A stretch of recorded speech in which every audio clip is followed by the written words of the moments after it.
Premýšľala si niekedy, prečo tvoja pleť občas vyzerá mdlo, aj keď si sa celkom dobre vyspala? Odpoveď je jednoduchá. Hydratácia. Je to absolútny základ, tvoj ride or die faktor, ktorý udržuje pleť hladkú, plnú a žiarivú, ako by si práve vstala po dokonalých 8 hodinách spánku.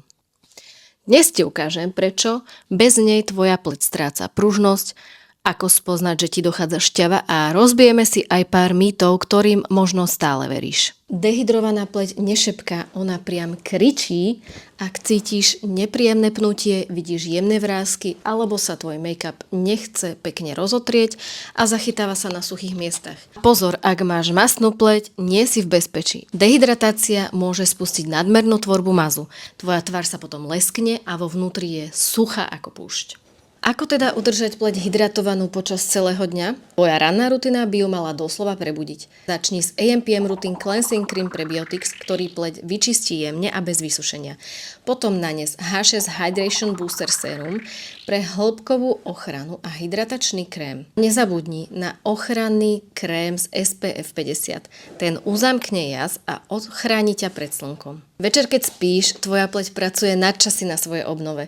Pomôže jej dvojitým čistením pomocou PM Routine Cleansing Balm a AMPM Routine Cleansing Cream Prebiotics. Pokračuje H6 Hydration Booster Serum a hydratačným krémom. Všetko to zapečatíš Overnight Gel Mask, ktorá tvoju pleť počas spánku vyživí a obnoví. Ráno sa tak zobudíš s jemnou a hydratovanou pleťou ako bábätko. Teraz si poďme vyjasniť pár vecí. Mýtus číslo 1. Stačí piť veľa vody a pleť bude tip-top.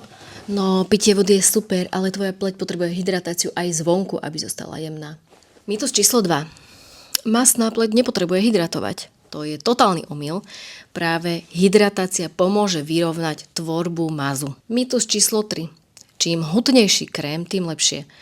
No nie vždy to platí, často je lepšie vrstviť ľahké séra pod krém. Takže už žiadne hádanie, hydratácia nie je len nejaký ďalší krok, je to ten krok, najdôležitejší krok pre tvoju pleť.